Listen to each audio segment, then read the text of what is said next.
Hello, good afternoon and good morning to everyone who has tuned in right now. Welcome back to Reimagined with Robin.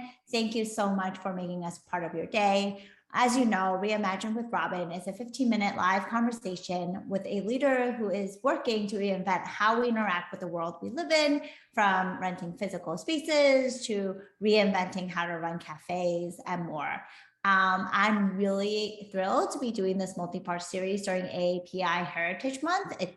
Obviously it speaks a lot of volumes to who I am and like what I care about, but it's also really important to pay tribute to the generations of Asian and Pacific Islanders who have enriched America's history and are instrumental to its future success, especially those who are, entrepreneurs and kind of reinventing our future. And so while we get started, turning to our audience, I want to ask you, what is one thing that you're proud of?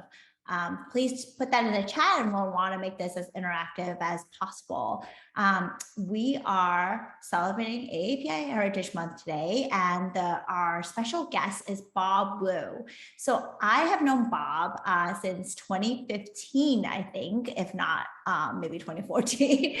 But it's been a while, and I've known Bob, as he was an investor at Social Starts, later as a founder and CEO of his own startup, and then now most recently a managing partner of his own fund. And so Bob, maybe just give the audience a bit about who you are and what you've done. Yeah, thank you for having me, Robin. I'm so excited to be here today. It's awesome to see your journey at GGV and the incredible investments you've made. And honestly, it's been, I think, an inspiration to many females and Asian Americans to see someone like yourself be in a position to do something like this and to tell a wider audience. So I'm super excited to be here, and thank you for having me. In terms of my journey, you said a lot of it. It really started off at a place called Ziff Brothers Investments. And even today, it's been a big part of my life where we got to learn about investing from the ground up.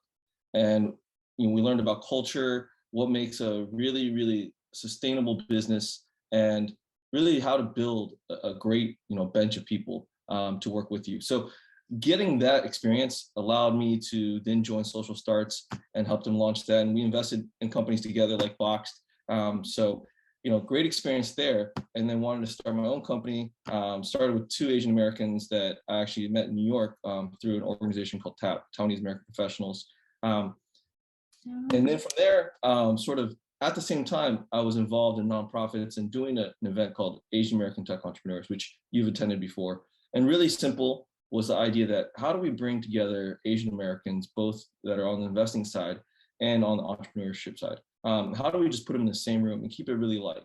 Because there is a marketplace problem right now, which is entrepreneurs want to find you, you want to find entrepreneurs, but it's really hard to do that. And some of these, interactions are really obvious. Someone that's directly in your industry, someone that maybe even comes from, your same state or same city, but they have no way to reach you.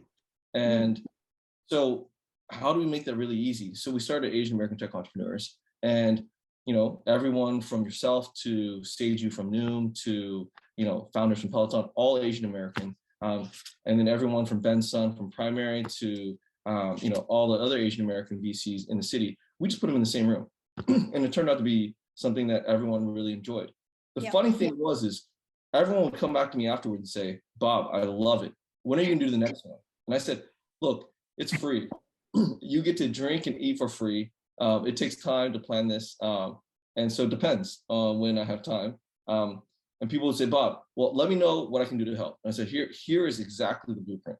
I'm going to give you all the attendees. I'm going to give you our sponsors, and I'm going to tell you exactly the places that are going to host it. And the reality is that no one actually hosted any of these. And so you're shocked, but it's not shocking because two things: Asian Americans, I think, are really not great at community. They're actually quite terrible at it.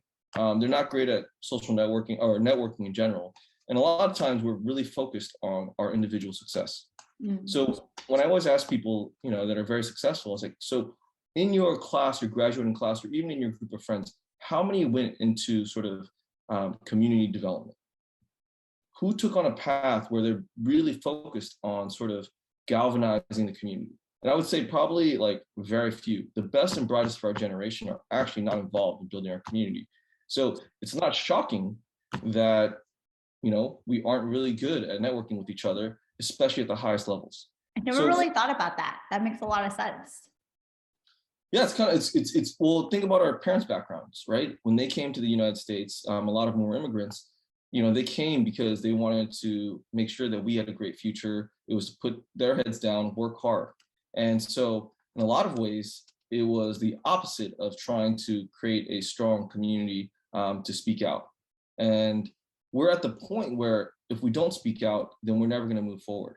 And so it's really interesting. We've had a lot of success as a community, and people will say, well, look, you know, Asian Americans are doing really well. But as you know, it's a myth. And we can dive into that further, but it's very clear to me and what I've seen that there are still many challenges and still really early in the process. But going backward, basically, we had all these great entrepreneurs that came. And one of my friends, Daniel Gulati, who used to be at Comcast Ventures, said, Bob, all we did was invest in everyone that came to your dinner. We'd have a great fund. And you know, the companies at Series A, seed level, and you know, if we had only invested in everyone that came through, we would have done really well. And so today, you know, Vermilion Ventures is really an extension of that. We're taking an index-like approach, really, truly an index-like approach. It's 100% backed by Asian Americans or, you know, people with Asian descent. So it's really the first of its kind. And it's really I want to say, you know, there's a question that you had sent me earlier, which is, you know, how do we help other communities? It's really a starter for other communities as well. If we can show that you can invest in your own community, you can be backed by your own community and successful, that should inspire others to do the same, whether it be gender, whether it be, you know, other cultures. Why can we not invest in our own communities? And why can we not choose our own communities to invest in us? That's a really interesting question. And when you, like, the way that I think about it, even for Boxed, you know, the IPO, let's just say the founders own, we'll give them a generous 15%. Who owns the rest of that equity? It's probably individuals that don't look like them. And, you know, how do we change that narrative so that our communities can benefit? So that's what we do for Vermilion Ventures. And then we donate 50% of our carry back into Asian American nonprofits. So really, how do we I actually didn't know that piece. Yeah. How do we make transformational change, right? I'm not doing, like, my career, as you mentioned earlier, you know, I worked in a, you know, great family office, but at the end of the day, my worry was if I got run over by a bus, they would have a tombstone that says, Bob Wu helped really rich people get richer. Very sad in a lot of ways. I would have lived a great life, but I've been really sad with what I had been doing with my time in terms of legacy and how I can make change. And so how do we change that narrative, right? And how do I make sure that I'm 100% aligned with the founders and our LPs and, you know, our community? So so that's what we do. So we're excited to have a lot of the LPs, you know, in their Asian American community that you already know, and it's all individuals. So it's really, truly transformative. If we do well, if the entrepreneurs do well, our community will directly benefit. So that's sort of my career trajectory in a nutshell. I don't know if you have any tangents you want to go. Yeah, well, I actually want to dive deep into like some of the parts of your history. You know, you talked about, you know, our upbringing as Asian Americans, right? And just like how our, like, you know, what culture was like at home, or like what it was like for our parents, and we witnessed a lot of that. And so like when you decided to take that leap to become an entrepreneur, what was going like on in your head and your mindset? And, you know, it is not an easy path for somebody to take. And so I also don't come across that many Asian American entrepreneurs, right? I think we're starting to see more of them. But like, what gave you courage? And maybe like now for you, how do you look for them? So, I'm going to politely disagree and say that there's actually a lot of Asian Americans that are entrepreneurs. Our parents were entrepreneurs, and I think that a lot of reasons why we Asian Americans are sort of angle towards entrepreneurship is because of our parents. So I actually think there's a lot of Asian American entrepreneurs. I think that within that sort of the data, though, it's actually it's not actually, you know, we talk about this, like Asian American representation is not monolithic, right? It's actually split very lots of different parts. And for most Asian Americans, most of the Asian Americans that are entrepreneurs that are successful and doing in large numbers, actually mainly Chinese, Taiwanese, and South Asian, so India. For other Asian Americans, it's actually much lower. And so, and for females. So there's actually this big gap, right, where there are rules from certain communities that in the Asian American community that are doing entrepreneurship, and then there are others that aren't involved in that process. And so, for your question, which is really relevant, is, you know, how do we make sure that the entire Asian American community is involved in this and not just certain communities?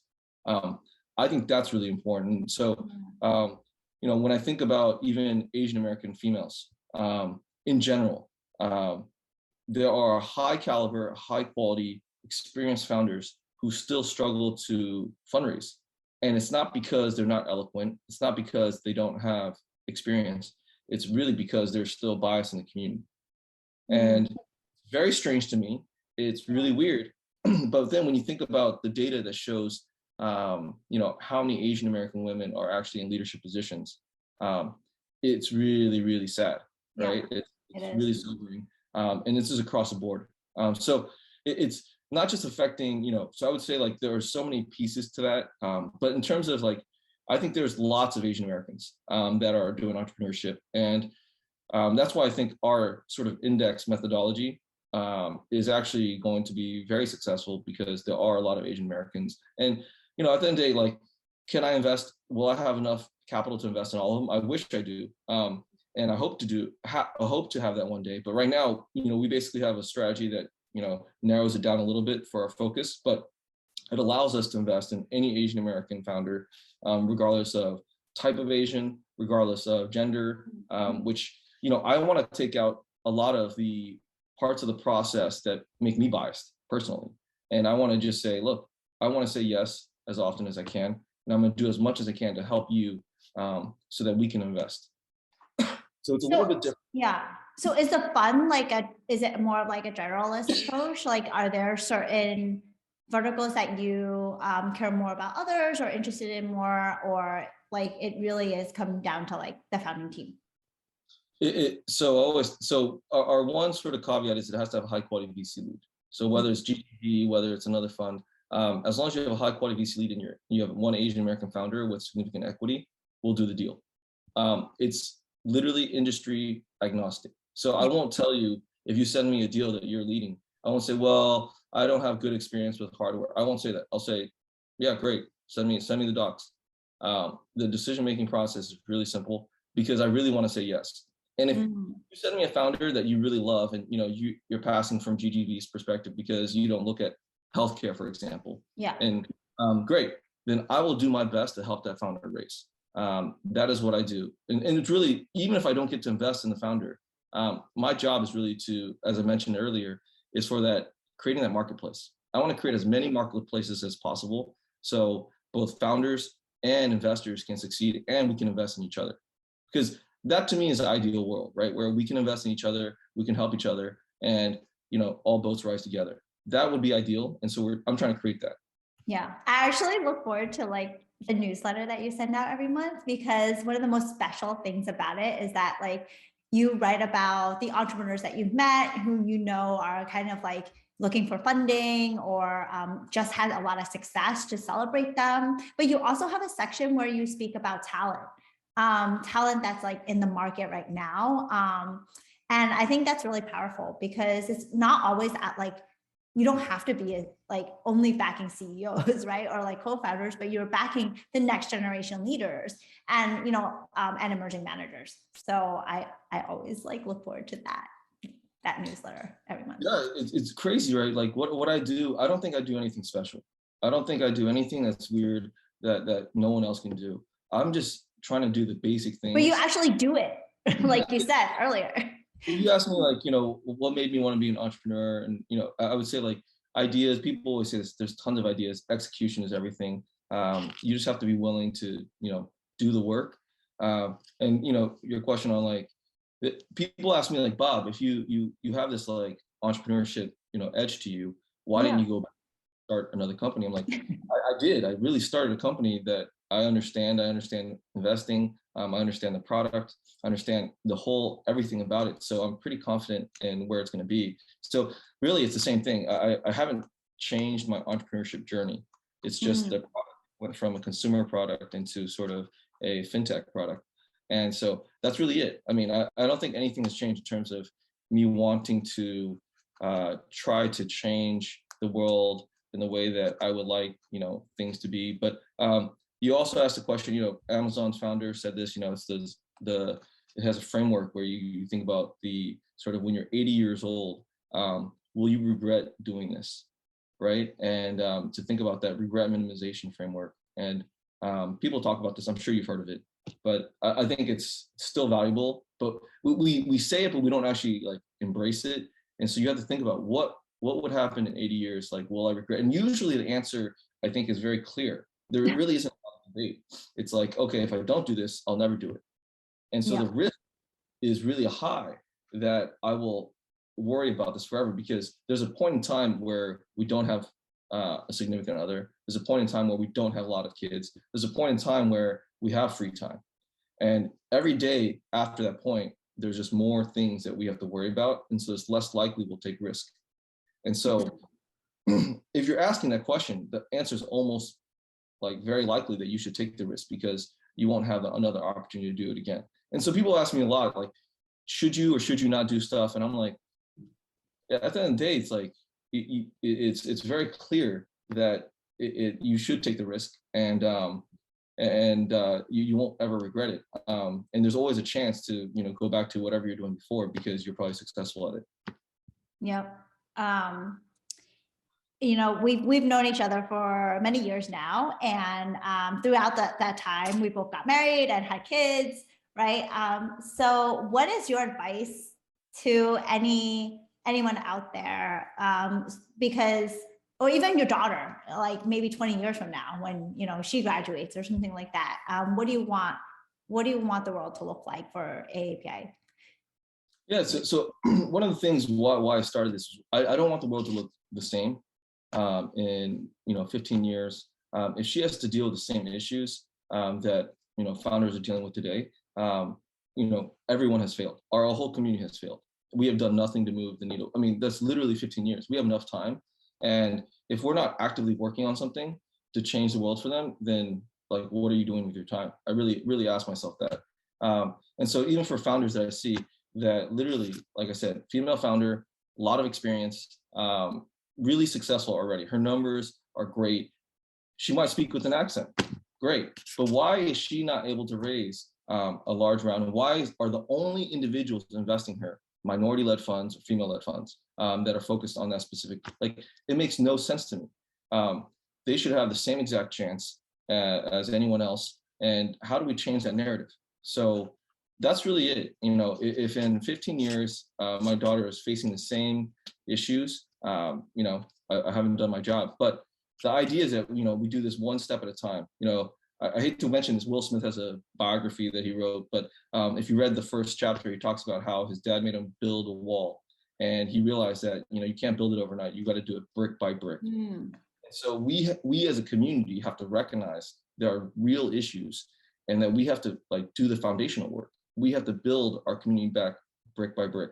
We have to interact with each other. We have to nominate each other for board seats. We have to support each other, and we have to actively do that. And when we can't do it as bystanders, it just won't work. And so it's really foundational. When I talk about the fund and what I'm doing, I'm not trying to do anything crazy. I'm just trying to do the foundational work. How do we put the best people in the same room, and how do we have them just speak and build stuff together?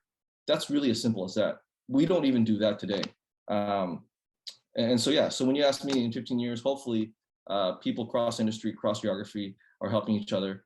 And that's very easy for them to reach out to each other. And so, when someone like Andrew Yang runs, it's not, oh my God, there's an Asian American on, NBC or CBS in the debates, but it becomes commonplace. And there's, where it isn't something, oh my God, but it's like, hey, there are qualified Asian Americans and we should be supporting them, and in every field, right? So whether it's politics, journalism, being CEOs, or even nonprofits, we should be supporting them. I mean, right now we're not, and that's the crazy thing.